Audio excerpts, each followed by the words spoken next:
I'm Undine Frauenglass, the Santa Fe Community College Innovation Center Director. I'm the advisor for the JustADAlgae team, and this team is the fourth one from Santa Fe Community College to take part as a finalist in the Algae Prize competition. My name's Alyssa Frame, and I'm an algae cultivation student at Santa Fe Community College.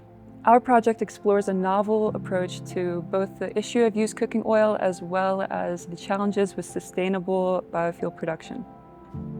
Our primary research goal was to explore the impact of microalgae at large scale as a co-digestant to overcome the methanogenic lag associated with used cooking oil in the anaerobic digestion process.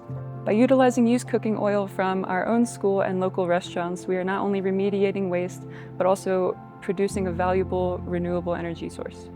To meet these goals, we cultivated different strains of algae to quantify the impact of research-proven algae towards the anaerobic digestion process.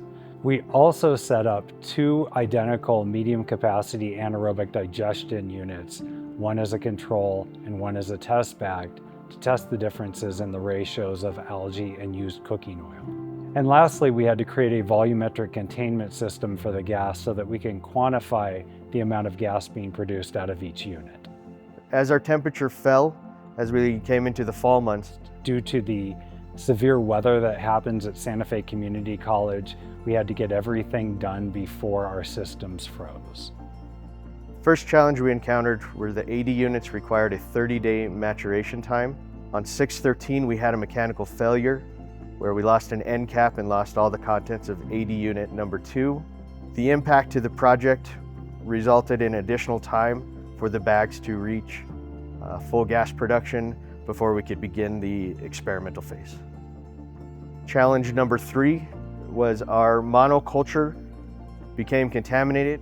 It had a minimal impact as we decided to work with what we had and move forward with the project.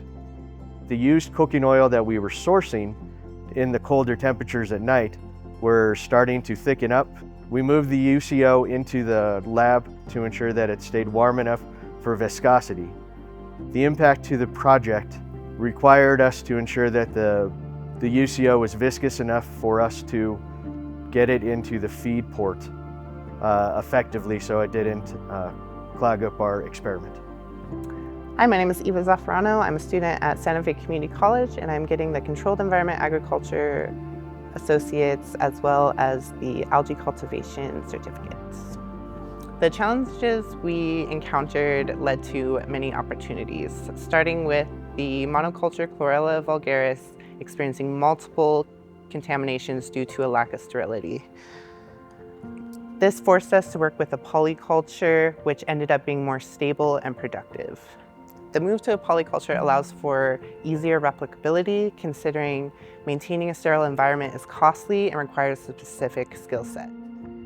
Also, instead of cultivating microalgae with used cooking oil, we decided to add them each individually as co-digestants, which saved us a step.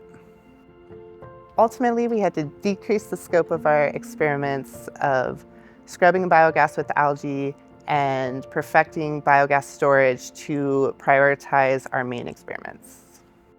In regard to our results, the most promising thing we saw was a consistent higher production of gas with microalgae and used cooking oil than over any of the controls over time. This leads us to an assumption that if we had a larger system able to feed larger amounts of microalgae and used cooking oil, we would see an exponential rate of gas production.